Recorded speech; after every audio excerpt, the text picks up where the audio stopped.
ఈడ కూర్చున్నా.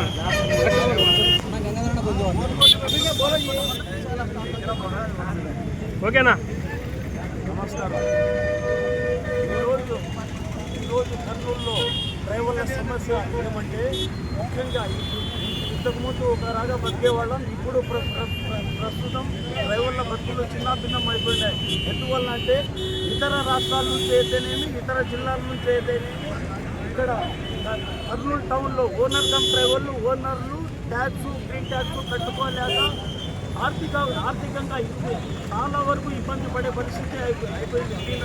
దీనంటే ముఖ్య కారణం ఈ మాఫియా వైట్ బోర్డ్ ట్యాక్సీ ఈ బళ్ళారి చౌరస్తానేమి అయితేనేమి, ఈ శ్రీకాంత్ అయితేనేమి, ఇక్కడ కడప చెప్పుకోట్ రోడ్డు అయితే, బెంగళూరు, తెలంగాణ, ఇతర రాష్ట్రాలకి వైట్ బోర్డ్ ద్వారా ప్యాసింజర్ల రూపంలో మన కర్నూలు ప్రజలకి తరలింపులు పోతూ ఉంటారు. దీనివల్ల మనం కర్నూలులో దీనిపైన నమ్మకం పెట్టి దీనిపైన బతికే వాళ్ళకి ఈ ట్యాక్సీనే మన జీవితం అనే వృత్తికి ఎంచుకున్నాం కాబట్టి దీంట్లో బతకలేకుండా ఉన్నాం.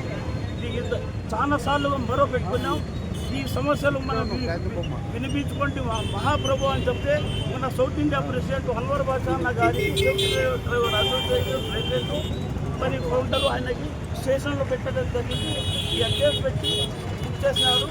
అందులో ఈ గవర్నమెంట్కి వచ్చే ట్యాక్సీలు ఏదైతే తింటూ ఉంటామో దానిపైన కూడా మనకు అది సాలడం లేదు. దానిపైన కూడా మనకి బిల్లులు పెంచాలని 35,000 సైకోకుండా ఉంటాయి. దీనిపైన మీరు కూడా మా దయచేసి ఆదుకోవాలని మా ట్యాక్సీ డ్రైవర్ల తరఫున వినియోగించుకుంటా ఉన్నాం. షేక్ నూర్ మహమ్మద్ కర్నూలు ఇన్ఛార్జ్.